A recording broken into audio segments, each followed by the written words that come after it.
नित्यं ज्ञानदर्शननायका चरित्रणं गम्भीरं मोक्षमार्गप्रदिष्कः सरस्वती नमस्तुभ्यं वरदे कामरूपिणि विद्यार्थं करिष्यामि सिद्धिर्भवतु मे सदा। जय बोलो श्री अनंतानंद सिद्ध प्रभु विष्णु भगवान की जय। अतिशयकारी इच्छा पुरुष आदिनाथ भगवान की जय। देवादेव शांतिनाथ भगवान की जय। चिंतामणि श्री पार्श्वनाथ भगवान की जय। चौस्तंकर भगवान की जय।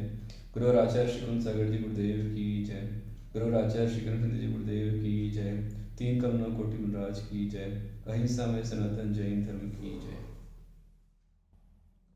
धर्म स्नेही महानुभाव,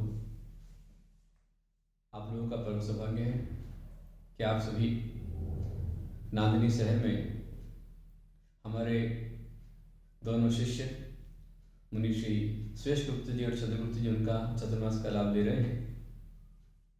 उसमें आज 13 फरवरी को हमारे छोटे शिष्य मुनि श्री श्रेष्ठ चंद्रगुप्त जी उनका आज दीक्षा दिवस है। मैं दीक्षा दिवस पर मुनिश्री के लिए प्रति नमस्कार करता हूँ और वहाँ जो संघ है उनके सभी के लिए मेरा यथायोग्य है। श्रेष्ठ गुप्त जी की मेरा प्रति नमस्कार के लिए यथायोग्य है और अन्य जितने भी भक्त वहाँ पर हैं, विशेष करके भट्टारक स्वामी जी, मेरा उनको बहुत सारा आशीर्वाद। जितनी वहाँ आरिका माताएं हैं उन सभी को मेरा आशीर्वाद। छुलिका माताएं उनको आशीर्वाद। और जो भक्त लोग छोटे बच्चों से लेकर बड़े तक बड़ी श्रद्धा भक्ति के साथ में अनेक प्रतिकूलताओं के बीच भी अनुकूलता प्रदान कर रहे हैं, क्योंकि मुझे पता है 2019 में चतुर्मास के अंतर्गत ही बहुत ही जल प्रलय हुआ था, बहुत बाढ़ आई थी। उसके बाद भी आप लोगों ने संघ को पूरा संभाला और इस बार कोरोना की त्रासदी के बीच में पुनः आश्रम मठ के अंदर में आप लोगों ने चतुर्मास उनका संपन्न कराया। ज्योति क्षेत्र बना हुआ है नांदेड़ी के बाहर, शानदार चतुर्मास आपने कराया, अच्छा कल्पतरु विधान हुआ। ये सारी मेहनत जो की है नांदेड़ी समाज ने, मैं उनको बहुत सारा आशीर्वाद देता हूँ। और इसके पीछे मूल कारण है साधुओं की साधना, सरलता, तपस्या और साधना। हमारे मुनि चंद्रगुप्त जी एक हरफन वाला कलाकार हैं, अर्थात इसे आपके यहाँ मराठी में बोलते हैं अष्टपैलु व्यक्तिमत्व और इंग्लिश में बोलते हैं ऑलराउंडर। उनकी श्रद्धा बड़ी अच्छी है, भक्ति है और उनका जो भूमिका है बचपन से ही उनको माता पिता के संस्कार बहुत अच्छे मिले हैं। उनकी माता शकुंतला जी, उनके पिता राजेंद्र शाह बहुत धर्मात्मा है, उदार हैं, दानी हैं, गुरु भक्त हैं। मेरा जो 1998 में चतुर्मास की तिथि में हुआ तो उस चतुर्मास में सबसे बड़ा अग्रणी यदि भूमिका निभाई तो शकुंतला जी शाह राजेंद्र जी ने निभाई है। और उनके बड़े बेटे दिव्य शाह रात में आकर मेरे पास सोना, वैभक्ति करना।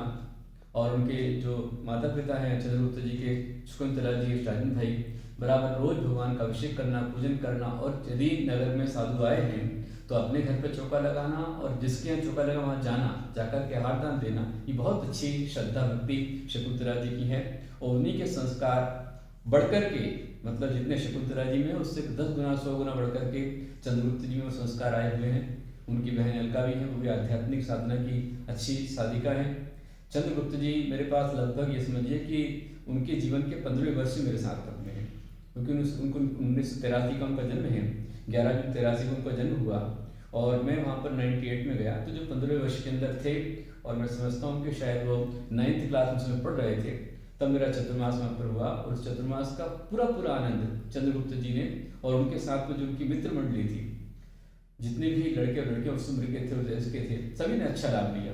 उसमें चंद्रगुप्त जी बचपन से ही भगवान का अभिषेक करना, आपने उनका बचपन का वीडियो का फुटेज आप देखेंगे तो पता चलेगा कि वो सुंदर पूजन की थाली लेकर के अपने घर से आते, बढ़िया पूजन करते, अच्छा गाते थे और अच्छा लिखने का भी प्रयास करते थे। मैं जब पहली बार सागवाड़ा से चित्री में गया तो चित्री के पहले खड़गदा आता है और खड़गदा के अंदर ही मेरे पास गणनी आरिका राशि माता जी, आरिका क्षमाशी माता जी, उनका पत्र मेरे पास में आया। उन्होंने कहा कि हम ये पत्र आपको दे रहे हैं और 2 बच्चे आपके पास में आ रहे हैं, उसमें यदि आपका आशीर्वाद मिला तो मोक्ष मार्ग पे वो निकल सकते हैं, चल सकता है। तो मैंने पूछ लिया कि भाई कपिल कौन है, आप कपिल हो? तो बस वही एक कनेक्टिविटी हुई। उनको लगा कि गुरुदेव ने मेरा नाम कैसे जान लिया।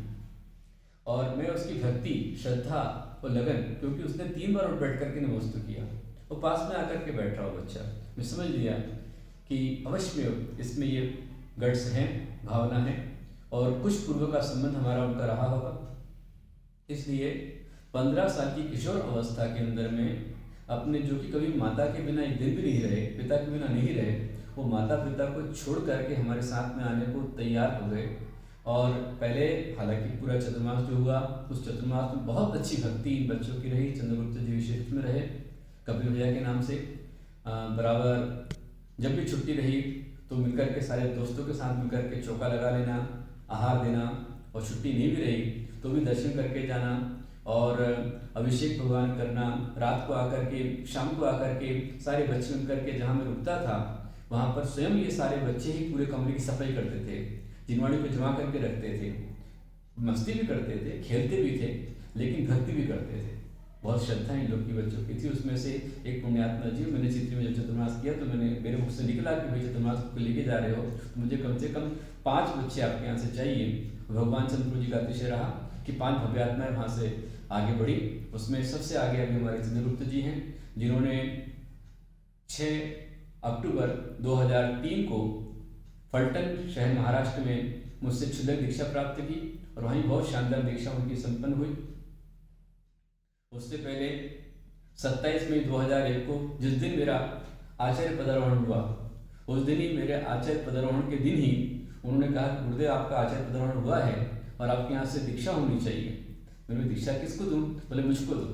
मैंने कहा तेरे को इसलिए दूँ अभी दीक्षा, तेरे माता पिता बोले नहीं, कम से कम ब्रह्मचारी बना दो, और उन्होंने मुझसे वहाँ पर आजीवन ब्रह्मचर्य लिया। मैंने कहा नहीं, मैं 5 साल का देता हूँ, माता पिता हैं, क्या पता कैसे स्थिति बनती है। उन्होंने अपने उसमें आजीवन का ब्रह्मचर्य लिया। बहुत अच्छी साधना उनकी थी और बहुत अच्छी लगन थी मोक्ष मार्ग के प्रति। माता पिता का मोह था, माँ का बहुत मोह था, पिताजी का मोह था, इसलिए उस मोह में वो वापस उसको लड़ करके, झगड़ करके, समझा करके, फुटा करके जैसे बने वो हमेशा कपिल भाई को लेकर जाते थे। पर कपिल जी ने, कपिल भैया ने अपनी लगन को नहीं छोड़ा, और बराबर वो कितनी दूर हो, जो माता पिता के बिना नहीं रहे हों और जिनके ऊपर लगातार सख्त पहरे रहे हों। क्योंकि चितरी से निकलना, खड़गदा में कोई पकड़ ले तो पहले चितरी के स्टैंड से कोई पकड़ ले तो फिर खड़गदा, उसके बाद में सागवाड़ा, सागवाड़ा से भीलुड़ा, और कितने स्टॉपेज, क्योंकि पूरा समाज उनको जानता है, राजेंद्र भाई शाह को जानता है, उनका अपना राजनीतिक अपना व्यक्तित्व रहा, उससे सब जानते हैं। तो इन सारी पहचानों से बचते छिपाते वो निकल करके हमारे पास में आते थे। उसी लगन का परिणाम है कि वो आज आगे बढ़े। चतुर्मास में खूब उन्होंने अच्छे कार्यक्रम किए, स्वयं नाटक बनाना, नाटक का निर्माण भी उन्होंने करना, उसके ही प्रोड्यूसर, उसके ही डायरेक्टर, उसके ही सिंगर और उसके ही वो हीरो, ये सारा काम बहुत अच्छे से करते थे। जब भी नाटक हुआ तो प्रत्येक नाटक में उन्होंने प्राय करके एक साधक की भूमिका को निभाया। मेरे ऊपर नाटक किया तो वो राजेंद्र बने, राजेंद्र से गुप्ती नंदी बने। जब भगवान पार्श्वनाथ का नाटक किया तो भगवान पार्श्वनाथ ही बने, वहाँ उन्होंने केशलुंज करके दिखलाया, कमर का अवसर के स्वयं किया। तो ये हमेशा मतलब पूत के लक्षण पालने में जो दिखलाई देते हैं, तो ऐसे वैराग्य जीव के अंदर में वैराग्य जो था बहुत अच्छा था, और उन्होंने वैराग्य संबंधी ही दृश्यों का अभिनय किया उसके अंदर में। और उसके पहले बहुत सारे उनकी बचपना था, लेकिन जैसे हम लोग पहुँचे तो सब उन्होंने छोड़ दिया। रावण दहन छोड़ दिया, होलिका दहन छोड़ दिया, जितने भी अन्य मिथ्यात्व बनाए थे सब कुछ छोड़ करके एकमात्र जिन भक्ति को अपनाया। ये श्रद्धा, उनकी भक्ति अच्छी रही, उस भक्ति के परिणाम से वो ब्रह्मचारी बने, ब्रह्मचारी से क्षुल्लक बने, और क्षुल्लक के पश्चात 2003 में क्षुल्लक बनने के बाद अच्छी साधना की, और क्षुल्लक बन करके भी काफ़ी अच्छी प्रभावना उनके संग में रहती भी रही। सबसे बड़ी बात मुख्य है कि उनकी सेवा भावना और श्रद्धा बहुत अच्छी है। जब ब्रह्मचारी अवस्था में रहे तब भी उनको कुकिंग का बहुत अच्छा शौक था, चौका बनाना, आहार देना ये अच्छा शौक था। और हमारे मनीषी कविंद्र गुरुपुत्र जो कि कोल्हापुर जिले के हैं, आलते के आपके नहीं, कोल्हापुर में एक छोटा सा गांव है कुंतुगिरी के पास में, मुझे नाम याद नहीं आ रहा गाँव का, हेरले गाँव के वो दोनों निराश थे। और जब भी कपिल भैया ने कोई खाना बनाया, कोई सब्जी बनाई, तो हमारे कुलपुत्र नंदी, कविंद्र नंदी महाराज जी दूसरी सब्जी को हाथ लगाते ही नहीं थे, अकेले उन्हीं के हाथ से, उनको मिर्ची पसंद थी। अच्छा, तो मतलब हर तरह से साथ में विहार भी करना हंसते खेलते आनंद के साथ में। और वो हमारे मनीषी व्हीलचेयर पे चलते थे, कविंद्र नंदी, कुलपुत्र नंदी जी, तो उनकी गाड़ी ढकल के भी लेके जाना, फिर वक्त पड़े तो माता जी की साड़ी भी धो लेना, अवसर आया तो चौका भी बना लेना, आहार दे लेना। ये सारे पुण्य संचय उन्होंने किए। उसी पुण्य से वो क्षुल्लक बने। क्षुल्लक से फिर 13 फरवरी 2009 में बाराबंकी में भगवान चंद्रपुर जी के अतिशय क्षेत्र पर बाराबंकी में तो भगवान चंद्रपुर के पास उनका जन्म हुआ, चंद्रपुर चित्री में, और चंद्रपुर भगवान की शरण में उनकी दीक्षा हुई। और आज मैं समझता हूँ कि 2009 से लेकर के आज 2021 आ गया है और 12 साल पूरे हो गए हैं, एक युग बीत चुका है। 13वें साल में प्रवेश उन्होंने किया है। मैं दीक्षा दिवस पर मुनीश्री चंद्रगुप्त जी को बहुत सारा आशीर्वाद देता हूँ, प्रति नमोस्तु भी है, आशीर्वाद भी और शुभकामनाएं हैं। 13 वर्ष आपके लिए लगा हुआ है, तो ये 13 वर्ष आपके लिए आगे जो आपकी साधना है रवि पढ़ने की बहुत अच्छी लगन है। मैं आशीर्वाद देता हूँ, खूब पढ़िए, अच्छा स्वाध्याय कीजिए, अच्छी रचना कीजिए और दीक्षा की प्रभावना अच्छी आप करते जाइए। शरणगुरुकुला में रहते हुए भी और नांदरी में रहते हुए अच्छी प्रभावना आप लोगों ने की है। सारे समाचार मेरे पास में आते हैं और जब मैं किसी मुनिराज से, आचार्य से मेरे शिष्यों के विषय में सुनता हूँ तो एक शब्द पर मेरा 5 किलो खून बढ़ जाता है। मुझे अच्छा लगता है कि अच्छी प्रभावना कर रहे हैं। 13वां दीक्षा वर्ष है आपका और ये 13वां साल में प्रवेश आपका हो रहा है, तो मैं भगवान से प्रार्थना और कामना करता हूँ कि आपकी साधना आपको आगे जाकर के 13वें गुण स्थान को प्राप्त कराए। आप आगे अगले भव के अंदर भी अच्छे संत बने और अच्छे संत से अरहंत बने और अरहंत बनकर के कर्म काट करके सिद्ध पद को प्राप्त करें। इसी मंगल आशीर्वाद कामना के साथ में विशेष करके नांदरी जैन समाज को बहुत आशीर्वाद दूंगा। बहुत अच्छी भक्ति आप सबकी रही है और इन दोनों की जोड़ी अच्छी रहे। मैं सभी को आशीर्वाद देते हुए अहिंसा में सनातन जैन धर्म की जय।